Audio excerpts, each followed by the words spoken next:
நண்பர்கள் அனைவருக்கும் வணக்கம். இந்த வீடியோல என்ன பார்க்க போறோம் அப்படின்னு சொல்லி பார்த்தீங்கன்னா, ஆல்பம் எடிட்டிங் பத்தி நம்ம பார்க்க போறோம். ஆல்பம் எடிட்டிங்ல ஆல்பங்களோட சைஸ் பார்த்தீங்கன்னா நெறைய இருக்குது. சரிங்களா? இந்த வீடியோல பார்க்குறது என்னன்னா, இந்த புக் டைப்ல இருக்கக்கூடிய ஆல்பத்த நம்ம பார்க்க போறோம். புக் மாடல்ல இருக்கக்கூடிய ஆல்பம் சைஸ் என்னென்ன அப்படின்னு இருக்குன்னு பார்த்தீங்கன்னா, 15க்கு 24, 16க்கு 24, 17க்கு 24, 18க்கு 24 இந்த மாரி இருக்குது. சரிங்களா? எனக்கு தெரிஞ்ச சைஸ் நான் சொல்றேன். ஒருவேளை இந்த வீடியோ பார்த்துட்டு இருக்கிறதுல எக்ஸ்பீரியன்ஸான ஃபோட்டோகிராஃபர், எடிட்டர்ஸ்லாம் நெறைய பேர் இருப்பீங்க. உங்களுக்கு ஆல்பங்களோட சைஸ் எல்லாம் தெரியும் அப்படின்னா, உங்களுக்கு தெரிஞ்ச சைஸை நீங்க கமெண்ட் பண்ணுங்க. அந்த கமெண்ட்ட நம்ம பின் பண்ணி வச்சிரலாம். வீடியோ பார்க்குறவங்க அத பார்த்து கூட பார்த்தீங்கன்னா தெரிஞ்சுப்பாங்க. நானும் பார்த்து உங்கள்ட்ட இருந்து தெரிஞ்சுப்பேன். சரிங்களா? ஓகே. நீங்க நார்மலா ஆல்பம் எடிட்டிங் பண்ணும்போது பார்த்தீங்கன்னா, சாதாரணமா நம்ம 12க்கு 36 ஆல்பம்லாம் எடிட் பண்றோம்னு வச்சுக்கங்களேன். அது கொஞ்சம் வித்தியாசமா இருக்கும். நம்ம எடிட் பண்ணுவோம். இந்த புக் மாடல் எப்படி இருக்கும்னா, ரொம்ப ஈஸியா இருக்கும். ரொம்ப எளிமையா இருக்கும். நீங்க எடிட்டிங் பண்றதுக்கு ஃபோட்டோ வந்து அப்படியே தூக்கி தூக்கி வச்சாலே போதும். உங்களுக்கு பார்க்கறதுக்கு ரொம்பவே நல்லா இருக்கும். சரிங்களா? சரி. இப்போ இந்த புக் மாடல்ல சைஸ் எப்படி இருக்குது? அது வந்து நம்ம எப்படி எடிட்டிங் பண்ணலாம் அப்படிங்கிறத பார்க்கலாம் வாங்க. இப்போ பார்த்தீங்கன்னா, உங்களுக்கு நான் இதில பார்த்தீங்கன்னா, சாம்பிளுக்கு என்ன பண்ணியிருக்கேன்? பிஎஸ்டி ஃபைல் வச்சிருக்கேன். இது பார்த்தீங்கன்னா 15க்கு 24 சரிங்களா? இந்த ஃபைல் பார்த்தீங்கன்னா, நம்ம டெலிகிராம் சேனல்ல ஆல்ரெடி அப்லோட் பண்ணியிருப்போம். அடுத்து பார்த்தீங்கன்னா 16க்கு 24 இது எல்லாமே பார்த்தீங்கன்னா, ஒரே போல தான் இருக்கும் புக் மாடல்ல சரிங்களா? அதாவது ஒரு இன்ச்சஸ் மட்டும் உங்களுக்கு எக்ஸ்ட்ரா போயிட்டுருக்கும் உங்களுக்கு சரிங்களா? உயரத்தில. சரிங்களா? இப்போ நார்மலா ஒரு ஷீட்ட ஓப்பன் பண்றோம்னு வச்சுக்கங்களேன். இப்போ இந்த ஷீட்ட நான் வந்து என்ன பண்றேன்? என்னோட ஃபோட்டோஷாப்ல ஓப்பன் பண்ணிக்கிறேன். இதோடைய சைஸ் என்ன அப்படின்னு கேட்டீங்கன்னா, 18க்கு 24 சரிங்களா? இப்போ இதோட சைஸ் பாருங்க. அ விட்த் அதாவது அகலம் 24, ஹைட்டு உயரம் 18. அதே போல தான் என்ன ஆகும்னா, ஒரு இன்ச்சா நம்மளுக்கு கம்மியாகிட்டே வரும். சரிங்களா? 15க்கு 24ல இருந்து இருக்குது. ஓகே. இப்போ இந்த புக் மாடல்ல இருக்க ஆல்பம் இருக்குல்ல, அது எப்படி நம்ம எடிட்டிங் பண்றது அப்படின்னு கேட்டீங்கன்னா, இதுலலாம் கிரியேட்டிவ் டிசைனிங் எப்படி பண்ணுவோம் அப்படின்னா, சிங்கிள் பிக்சர் வச்சா போதும். இந்த இடத்துல ஒரு பிக்சர் வச்சுட்டு, இந்த இடத்துல நீங்க ஒரு பிக்சர் வச்சுட்டு, இங்க குட்டியா ஒரு பிக்சர் வச்சா போதும். உங்களுக்கு சூப்பரா இருக்கும் இந்த டிசைனிங். ஃபர்ஸ்ட் நம்ம என்ன பண்ணலாம், ஷீட் அடுக்குறத பார்த்துடலாம். இப்போ சாம்பிளுக்கு நான் என்ன பண்றேன், இந்த ஷீட்ட ஓப்பன் பண்றேன்னு வச்சுக்கோங்களேன். நான் ஷீட் அடுக்கணும். நான் சாம்பிளுக்கு கொஞ்சம் பிக்சர்ஸ் வச்சிருக்கேன் இங்க. ஃபர்ஸ்ட் என்ன பண்றேன், ஒரு கப்புள் பிக்சர் வந்து என்ன பண்ணிக்கிறேன், எடுத்துக்கிறேன். இந்த ஆஃப் இருக்கு பார்த்தீங்களா, இந்த ஆஃப்ல கப்புள் பிக்சர் எடுத்துக்கிறேன். இந்த ஸ்கேல் அளவு அப்படிங்கிறத நீங்கள் கேட்டிங்கன்னா, உங்களுக்கு என்ன அளவுனா, நார்மலா உள்ள பார்த்தீங்கன்னா, மேலேருந்து கீழே 0.5 4 பக்கமும் பார்த்தீங்கன்னா 0.5 தான் அளவு. அது போக பார்த்தீங்கன்னா, சென்டர்ல இருந்து இந்த பக்கம் 1, இந்த பக்கம் 1 அப்படிங்கிறத நீங்க வச்சுக்கலாம் அளவு. சரிங்களா? இப்போ கப்புள் பிக்சர் என்ன பண்றேன், உள்ள ஓப்பன் பண்ணிக்கிறேன். இந்த ஃபிட் டூ ஃப்ரேம் அப்படிங்கிறத நம்ம சொல்லியிருப்போம். அத தான் நான் பயன்படுத்த போறேன். தெரியாத நண்பர்கள் இருந்தீங்க அப்படின்னா, உங்களுக்கு டிஸ்கிரிப்ஷன்ல லிங்க் குடுக்குறேன். அந்த வீடியோவ பார்த்து நீங்க தெரிஞ்சுக்கிடுங்க. உங்க ஆல்பம் எடிட்டிங்க ரொம்ப ஈஸியா முடிக்கிறதுக்கு அது ரொம்ப உதவியா இருக்கும். அது முழுக்க முழுக்க ஃப்ரீ தான். சரிங்களா? அதில ஆக்ஷன் குடுத்துருப்போம். ஆக்ஷனும் ஃப்ரீ தான். நீங்க எடுத்து தாராளமா நீங்க என்ன பண்ணிக்கலாம், பயன்படுத்திக்கலாம். இப்போ இதில நான் என்ன பண்றேன், இந்த பாக்ஸ்ல அந்த பிக்சர வந்து நான் வந்து உள்ள கொண்டு வரேன். நான் வந்து ஷார்ட்கட் வச்சிருக்கேன். ஷார்ட்கட் குடுக்க எனக்கு என்ன பண்ணும், ஆட்டோமேட்டிக்கா பிக்சர் வந்து உட்காந்துடும். இப்போ பாருங்களேன். அதிகமா நீங்க இந்த புக் டைப் ஆல்பம் எடிட் பண்றீங்கன்னு வச்சுக்கங்களேன், உங்களுக்கு வந்து ஆல்பம் எடிட்டிங் பண்ணும்போது அவுட்டோர் பிக்சர்ஸ் நெறையா இருந்துச்சு அப்படின்னா, ரொம்ப ஈஸியா இருக்கும் எடிட் பண்ண. சப்போஸ் இத நீங்க இன்டோர்லலாம் எடுத்துட்டீங்கன்னா, இதுக்கு பேக்கிரவுண்ட் ஏதாட்டம் வச்சு கட் பண்ணி வைக்கிற மாரி தான் இருக்கும். சரிங்களா? இப்போ அடுத்து பார்த்தீங்கன்னா, ஒரு 3 பிக்சர் 1, 2, 3 3 பிக்சர் நான் எடுத்துக்கிறேன். 3 பிக்சர்ல பார்த்தீங்கன்னா, ஃபர்ஸ்ட் இருக்க குரூப் பிக்சர் கொஞ்சம் பார்த்தீங்கன்னா, அதிக பேர் நிக்கக்கூடிய ஒரு பிக்சர். இந்த பிக்சர். இப்ப இத நான் என்ன பண்றேன், இந்த பெரிய பாக்ஸ் இருக்கு பார்த்தீங்களா, இதுல நான் வந்து உள்ள கொண்டு வரப்போறேன். இதில கொண்டு வந்தா எனக்கு என்ன ஆகும்னா, இந்த கொண்டு வந்தால் பிரஷர் வந்து எதில இருக்கணும்னா, இந்த லைனுக்கு உள்ள இருக்கணும். சரிங்களா? சென்டர் லைனுக்கு கொஞ்சம் உள்ள இருந்தா தான் உங்களுக்கு வந்து கட் ஆகாம இருக்கும். இப்போ டெமோவுக்கு நம்ம பிக்சர ஃபர்ஸ்ட்டு வச்சிரலாம். நம்ம என்ன பண்ணுவோம், பிக்சர் எல்லாம் உள்ள கொண்டு வந்து வச்சிரணும். ஸோ அதுக்கப்புறமா நம்ம என்ன பண்ணிக்கலாம், அது என்ன பண்ணணுங்கிறத நம்ம சொல்லலாம். ஆ இந்த எடிட்டிங்லேயே நெறைய பேர் பண்ற தப்புன்னா, ரெசொல்யூஷன் அப்படிங்கிறத 200 அப்படிங்கிறத வைக்கிறீங்க. நல்லா பொறுமையா கேளுங்க. நீங்க வந்து ரெசொல்யூஷன் அப்படிங்கிறத குறைக்காதீங்க. அதிகபட்சம் நீங்க குறைஞ்சபட்சம் ஒரு 300 ஆட்டம் வச்சு ஒர்க் பண்ணீங்கன்னா மட்டும் தான், உங்க ஆல்பம் அப்படிங்கிறது குவாலிட்டியா இருக்கும். ரொம்பவே பெர்ஃபெக்ட்டா இருக்கும். குறைஞ்சது 300 வச்சுக்கங்க. சரிங்களா? அதிகமா 300 தான் எல்லாரும் வச்சிருப்பாங்க. நம்ம ஆல்ரெடி வீடியோலயே சொல்லியிருப்போம். சைஸ் அதிகமா இருந்தா 300 அப்படிங்கிறது தாராளமா போதும் அப்படின்னு இருக்கும். சரிங்களா? அதனால 300 வச்சு ஒர்க் பண்ணுங்க. 200 அப்படிங்கிறத வைக்காதீங்க. உங்க ஆல்பம் பார்த்தீங்கன்னா, குவாலிட்டி அப்படிங்கிறது குறையும். இப்ப இந்த படத்துல பார்த்தீங்கன்னா, இவரு எனக்கு கட் ஆகுறாரு. எனக்கு இவர் வந்து கட் ஆகாம இந்த படம் வேணும் அப்படின்னா, நான் என்ன பண்ணணும்னா, இந்த பாக்ஸ அலைன்மென்ட் பண்ணிக்கணும். இந்த பேக்கிரவுண்ட்ல இருக்க பாக்ஸ கிளிக் பண்ணி, கொஞ்சம் சுருக்கி, இந்த இடத்துல கொஞ்சம் இந்த பக்கம் சுருக்கிக்கிறேன். சுருக்கிட்டு, இதுக்கு ஏத்த மாரி என்ன பண்ணிக்கலாம், பிக்சர மறுபடியும் பார்த்தீங்கன்னா, நான் கொஞ்சம் சுருக்கி, தேவைக்கு ஏத்த மாரி வச்சுக்கலாம். இப்ப நல்லா கவனமா பாருங்க. இவரு எனக்கு பார்த்தீங்கன்னா, இந்த கோட்டுக்கு உள்ள வந்துடுறாரு. இந்த கோட்டுக்கு உள்ள வந்துடுறாரு. அப்படிங்கும்போது எனக்கு புக்கு மடிப்புங்கிறது இங்கே தான் வரும். இவர் படம் கட் ஆகாது. நிறைய பேர் இந்த பண்ணுற தப்பு என்னென்னா, இந்த புக் டைப்பில் படங்களெல்லாம் கொண்டு போய் பார்த்தீங்கன்னா இந்த மாதிரி விரித்து வச்சிடுறீங்க. சரிங்களா? படங்களை வந்து எப்போதுமே நீங்கள் என்ன பண்ணணும்னா, கரெக்டாக அந்த லைனில் தான் நீங்கள் வைக்கணும். நிறைய பேர் பண்ணுறது இப்படி தான் பண்ணுவாங்க. இந்த மாதிரி பெருசாக வச்சுருப்பாங்க. அப்போ என்ன ஆகும்னா, சென்ட்ரா இந்த மாதிரி புக்கு வந்து புக்கு நம்ம பைண்டிங் பண்ணால் எப்படி இருக்கும், சென்ட்ரா நம்மளுக்கு மடிஞ்சிருக்கும் பார்த்தீங்களா? அந்த மாதிரி இருக்கிற இடத்துல என்ன ஆகும் அப்படின்னா, உங்களுக்கு வந்து அந்த படங்கள் வந்து மடங்க ஆரம்பிச்சிடும். அது உங்களுக்கு பார்க்கறதுக்கு நல்லா இருக்காது. இப்போ இது பார்த்தீங்கன்னா, நான் ரொம்ப ஈஸியாக ஒரே ஒரு ஷீட்டு எவ்வளவு ஈஸியாக ஒர்க் பண்ணேன் பார்த்தீங்களா? இந்த மாதிரி டெம்ப்ளேட் ஃபைல் நீங்கள் வச்சுருந்தீங்கன்னா உங்களுக்கு ரொம்ப ஈஸியாக இருக்கும். இப்போ ஒரு ஷீட் நம்ம வந்து ரெடி பண்ணிட்டோம். அது போக கீழே கப்பிள் நேம் வேணா வச்சுக்கலாம். இயர் நீங்கள் டைப் அடிக்கணும்னு டைப் அடிச்சுக்கலாம். அடுத்து இப்போ இன்னொரு ஷீட் நம்ம எடுத்துக்கலாம். இன்னொரு ஷீட் பார்த்தீங்கன்னா, ஒரு இந்த ஷீட் எடுத்துக்குவோம்னு வச்சுக்கோங்களேன். இந்த ஷீட் பாருங்களேன், கொஞ்சம் டிஃப்ரெண்ட்டாக இருக்கும். இந்த ஷீட்டில் கொஞ்சம் டிஃப்ரெண்ட்டாக எனக்கு இந்த பாக்ஸ் இங்கே இருக்குது. இங்கே ஒரு பாக்ஸ், பெரிய பாக்ஸு, பெரிய பாக்ஸில் 2 இருக்குது. மிச்சப்படி இந்த மாதிரி இருக்குது. இப்போ இதை எப்படி டிசைன் பண்ணுறது அப்படின்னு பாருங்களேன். சிம்பிளாக தான். ஃபஸ்ட்டு நீங்கள் என்ன பண்ணுங்கள், இந்த மாதிரி குரூப் பிக்சர், சின்ன சின்ன பாக்ஸ்லாம் குரூப் பிக்சர் வைங்க. குரூப் பிக்சரில் இந்த சின்ன சின்னதாக இருக்கக்கூடிய படங்களை நம்ம என்ன பண்ணிக்கலாம், வச்சுக்கலாம். ஒரு 6 படம் இருக்குது. இங்கே 1, 2, 3, 4, 5, 6 6 படத்துக்கும் எப்படி படம் எடுக்கிறேன், ஒரு 3 பேர் நிற்கிறது, 4 பேர் நிற்கிறத எடுக்கிறேன். இந்த மாதிரி பெரிய படத்தை கொண்டு போய் இது உள்ளே வச்சிடக்கூடாது. ஏன் அப்படின்னா அது சின்னதாக தெரிஞ்சிடும். அதனால தான். இப்போ இந்த குரூப் எல்லாத்தையும் நான் ஓப்பன் பண்ணிக்கிறேன். இந்த படங்களை ஓப்பன் பண்ணிவிட்டு என்ன பண்ண போகிறேன்னா, இந்த சின்ன சின்ன பாக்ஸில் நான் வைக்க போகிறேன். சரிங்களா? இப்படி தான் ஆல்பம் ஒர்க் பண்ணும்போது இந்த மாதிரி கொஞ்சம் டிஃப்ரெண்ட்டாக ஒர்க் பண்ணிங்கன்னா நல்லாயிருக்கும். இப்போ இந்த சின்ன பாக்ஸில் நான் கிளிக் பண்ணி F2 ஷார்ட்கட் நான் வச்சுருக்கேன். அப்படியே கிளிக் பண்ணிக்கிறேன். எனக்கு என்ன ஆகும்னா, ஈஸியாக என்னுடைய படங்கள் எல்லாமே வந்து உள்ளே வந்து அழகாக உட்காந்துக்கும். இப்போ பாருங்கள், அடுத்தடுத்த படங்களை நான் உள்ளே கிளிக் பண்ணிக்கிறேன். டன். இப்போ நமக்கு தேவையான படங்கள் எல்லாம் வந்துடுச்சு. இந்த அட்ஜஸ்ட்மெண்ட் அப்படிங்கிறத நீங்கள் பண்ணிக்கணும். சரிங்களா? நான் அட்ஜஸ்ட்மெண்ட் பண்ணாமல் விட்டுருக்கேன். அட்ஜஸ்ட்மெண்ட்டை நீங்கள் பண்ணிக்கணும். ஓகேங்களா? டன். இப்போ நம்ம என்ன பண்ணிட்டோம், அழகாக பார்த்தீங்கன்னா ஒரு 6 படம் வச்சாச்சு. இப்போ இங்கே டிஃப்ரெண்ட்டாக ஒரு படம் நம்ம வைக்கணும். அது வந்து கப்புள் வந்து கொஞ்சம் வேறு எங்கேயாட்டு பார்க்குற மாதிரி, இல்லை கேண்டிட் ஷாட்லாம் நீங்கள் எடுத்திருந்தீங்கன்னா அந்த ஷார்ட்ஸை நீங்கள் உள்ளே அப்லோட் பண்ணிக்கலாம்.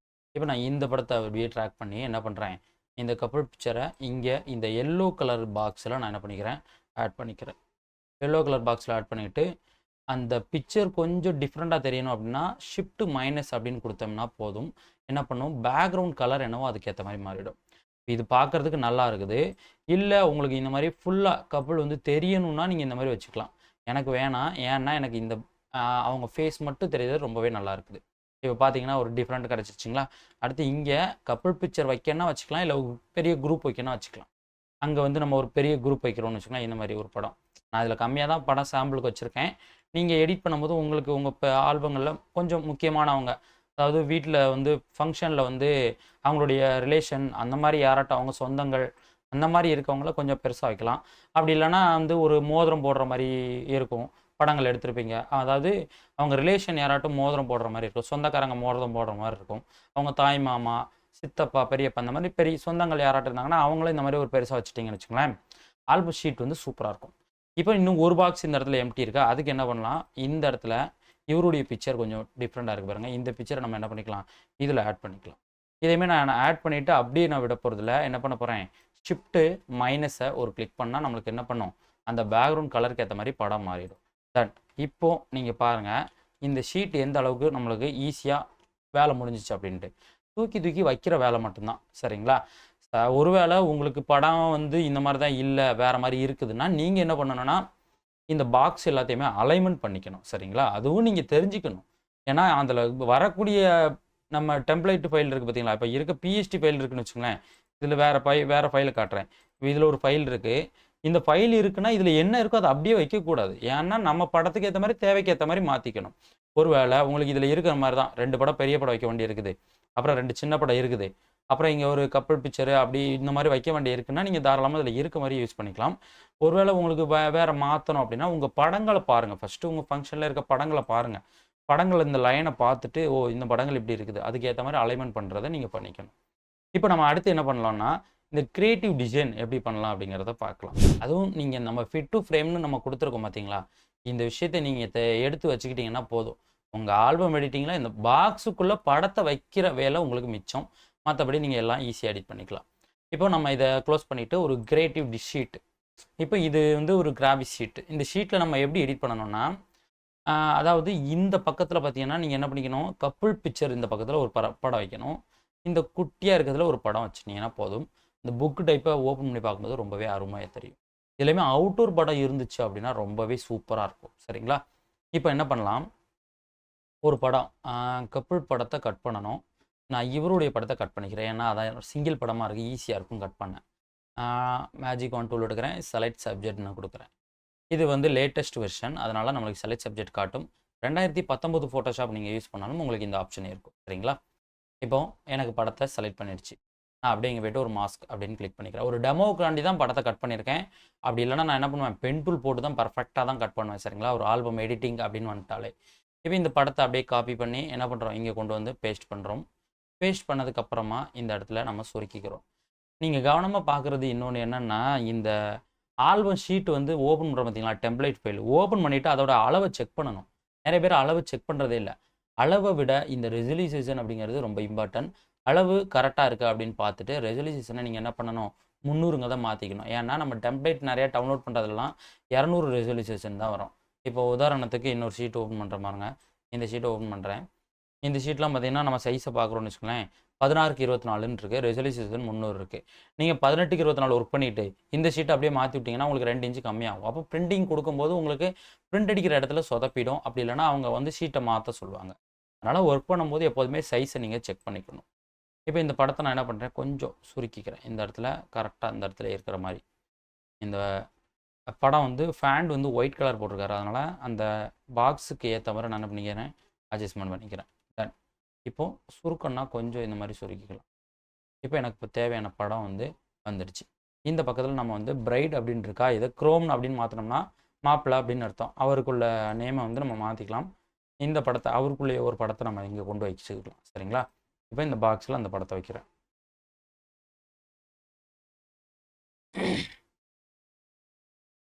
நீங்கள் வந்து ஒரு கப்புள் பிக்சர்ஸ் வைக்கிறீங்கன்னா இதில் ஒரு ஜோடி படம் கூட வச்சுக்கலாம். சரிங்களா? ஜோடி படம் இங்கே வைக்கிறீங்கன்னா இங்கே ஒரு ஜோடி படம் கூட வச்சுக்கலாம். இல்லை அதாவது அவர் மாப்பிள்ளைக்கு தனியாக ஒரு கிரியேட்டிவ், அப்புறம் பார்த்தீங்கன்னா பொண்ணுக்கு தனியாக ஒரு கிரியேட்டிவ் போட்டிங்கன்னா இந்த மாதிரி அவங்களுடைய சிங்கிள் படத்தை இந்த மாதிரி வச்சுக்கலாம். இது பார்க்கறதுக்கு ரொம்பவே சூப்பராக இருக்கும். இப்போ பாருங்கள், ரொம்ப ஈஸியாக எனக்கு என்ன ஆயிடுச்சு, கிரியேட்டிவ்ங்கிறது முடிஞ்சிருச்சு. இதுவுமே ஒரு படத்தை நான் பர்ஃபெக்டாக கட் பண்ணணும். இது வந்து இந்த செலெக்ஷன் அப்படிங்கிறது இந்த மாதிரி தான் இருக்கும். ஏதாட்டும் ஒரு சில இடங்களில் இந்த மாதிரி நம்மளுக்கு சொதப்ப தான் செய்யும். அதனால் நம்ம என்ன பண்ணணும், பென் டூல் அப்படிங்கிறது ரொம்பவே சூப்பராக இருக்கும். பென் டூல் போட்டு கட் பண்ணிங்கன்னா உங்களுக்கு ஈஸியாக இருக்கும். சரிங்களா? இப்போ பாருங்கள், ரொம்ப ஈஸியாக நம்மளால் இந்த ஷீட் எல்லாத்தையும் பார்த்தீங்கன்னா எடிட் பண்ண முடிஞ்சிச்சு. இந்த ஷீட்டு இப்போ தான் எடிட் பண்ணேன். உங்களுக்கு இந்த ஷீட்டு பார்க்கும்போது எப்படி இருக்குன்னு பாருங்கள், பர்ஃபெக்டாக இருக்கும். இங்கே பாருங்கள், ரொம்ப ஈஸியாக இருக்கும். சரிங்களா? இந்த புக் டைப் ஆல்பத்தில் இந்த மாதிரி மாடல் இருக்குது. நீங்கள் பார்க்குற வீடியோ பார்க்குற நண்பர்களுக்கு தெரிஞ்ச சைஸ் இருந்துச்சுன்னா நீங்கள் கமெண்ட் பண்ணுங்கள். அந்த கமெண்ட்டை நம்ம பின் பண்ணிக்கலாம். நானும் அதை பார்த்து தெரிஞ்சுப்பேன். அது மட்டும் இல்லாமல் இந்த வீடியோ பார்க்க வர நண்பர்களுக்கும் அது ரொம்ப உதவிகரமாக இருக்கும். சரிங்களா? இப்போ அடுத்து பார்த்தீங்கன்னா ஒரு சின்ன கேள்வி என்னென்னா, நம்ம சப்ஸ்கிரைபரில் ஒருத்தர் கேட்டது, டிஜிட்டல் பெயிண்டிங் பண்ணுறதுக்கு நம்மளுக்கு கிராபிக்ஸ் கார்டு தேவையா அப்படின்னு கேட்டிருந்தாரு. அதாவது நீங்கள் டிஜிட்டல் பெயிண்டிங் பண்ணணும் அப்படின்னா நீங்கள் சாதாரணமாக கவர்மெண்ட் லேப்டாப்பில் கூட உங்களால் டிஜிட்டல் பெயிண்டிங் பண்ண முடியும். அதுக்கு கிராபிக்ஸ் கார்டு அப்படிங்கிறது அவசியம் இல்லை. நீங்கள் வந்து டிஜிட்டல் பெயிண்டிங் பண்ணுறீங்க அப்படின்னா உங்களுக்கு மவுஸ் வச்சு நீங்கள் பண்ணலாம். மவுஸ் இல்லை, எனக்கு வந்து மவுஸ் வந்து பத்தாது, மவுஸில் என்னால் சரியாக பண்ண முடியாது, இல்லை சார் நான் வந்து டீட்டெயிலாக எனக்கு எல்லாமே பர்ஃபெக்டாக வேணும் அப்படின்னு நீங்கள் நினைக்கிறீங்கன்னா நீங்கள் என்ன பண்ணிக்கலாம், இந்த வேக்கம் பேட் வாங்கிக்கலாம், இந்த டிராயிங் டேப்லெட் வாங்கிக்கலாம். இப்போ நம்ம ரீசெண்டாக இதை பற்றி வீடியோ கூட போட்டிருந்தோம். இது வச்சுருந்தீங்கன்னா நீங்கள் ஹேர் அப்படிங்கிறத உங்களால் இந்த மாதிரி வரைய முடியும். டிஜிட்டல் ஸ்மெச் பண்ணுறதுக்கும் அதுக்கும் உங்களுக்கு ரொம்பவே சுலபமாக இருக்கும். சரிங்களா? இதை வாங்கி நீங்கள் என்ன பண்ணிக்கலாம், உங்களுக்கு டிஜிட்டல் பெயிண்டிங் பயன்படுத்திக்கலாம். சரிங்களா? கிராபிக்ஸ் கார்டு எங்கே தேவைப்படும் அப்படின்னா, நீங்கள் வந்து அதிகமாக ஹையர் ரேஞ்ச் சாஃப்ட்வேர், அதாவது ஃபோட்டோஷாப்பில் இப்போ latest version, Premiere Pro, After Effect இந்த மாதிரி நிறைய சாஃப்ட்வேர்ஸ்லாம் யூஸ் பண்ணுறீங்கன்னா உங்களுக்கு அங்கே கிராபிக்ஸ் கார்டு தேவைப்படும். அது மட்டும் இல்லாமல் நீங்கள் வந்து கிராபிக்ஸ் கார்டை விட உங்கள் சிஸ்டம் அப்படிங்கிறது ரொம்ப இம்பார்ட்டன்ட். நீங்கள் வந்து ஒரு லோ எண்ட் சிஸ்டம், அதாவது குறைஞ்ச சிஸ்டம் நீங்கள் பயன்படுத்துறீங்கன்னா உங்களால் பெரிய பெரிய சாஃப்ட்வேரை இன்ஸ்டால் பண்ண முடியாது, வந்திருக்கக்கூடிய லேட்டஸ்ட் வெர்ஷனை இன்ஸ்டால் பண்ண முடியாது. நீங்கள் ப்ராசஸர் அப்படிங்கிறது உங்கள் ப்ராசஸர் பெரிய ப்ராசஸராக இருந்துக்கு அப்படின்னு வச்சுக்கோங்களேன். இப்போ i5ல 10th gen அப்படின்னு இருக்கும். நான் வச்சுருக்க ப்ராசஸர் என்னென்னா i5ல 6th gen. சரிங்களா? i5 இன்டெல் i5 6500T அப்படிங்கிறது தான் என்னுடைய ப்ராசஸர். சரிங்களா? என்னோட ப்ராசஸர் லோ ப்ராசஸர், கொஞ்சம் கம்மியான ப்ராசஸர் தான். எப்போதுமே ப்ராசஸர் அப்படிங்கிறது ரொம்ப ஹையர் ரேஞ்சில் நம்ம போடும்போதே, பிசி போடும்போதே இந்த மாதிரி போட்டோம் அப்படின்னா எந்த ஒரு ப்ராப்ளமே வராது. கிராபிக்ஸ் கார்டு வேணும்னா கூட நம்ம என்ன பண்ணிக்கலாம், சிஸ்டம் அரேஞ்ச் பண்ணி கொஞ்ச நாள் கழிச்சு கூட நம்ம என்ன பண்ணிக்கலாம், கொஞ்சம் அமௌண்ட் சேர்த்து ரெண்டாவது கூட அப்டேட் பண்ணிக்கலாம். சரிங்களா? கிராபிக்ஸ் கார்டு டிஜிட்டல் பெயிண்டிங் தேவைப்படாது. ஒருவேளை உங்களுக்கு டிஜிட்டல் பெயிண்டிங் பண்ணுறதுக்கு டீட்டெயிலாக நீங்கள் வேணும் அப்படின்னா நீங்கள் இந்த பென், அதாவது இந்த வேக்கம் டிராயிங் டேப்லெட் அப்படிங்கிறத நீங்கள் வாங்கிக்கலாம். சரிங்களா? நெக்ஸ்ட் வீடியோவில் இன்னும் நிறைய விஷயங்கள் இருக்குது. இப்போ ஒரு 4 நாள் பார்த்தீங்கன்னா லேட் ஆகிருக்கும். என்னென்னா வேலை பார்த்தீங்கன்னா அதிகம். சரிங்களா? இனிமேல் லேட் ஆகாமல் கொஞ்சம் முடிஞ்ச வரைக்கும் நம்ம என்ன பண்ணிக்கலாம், டெய்லி வீடியோ போடுறதுக்கு நம்ம முயற்சி பண்ணலாம். சரிங்களா? Okay friends,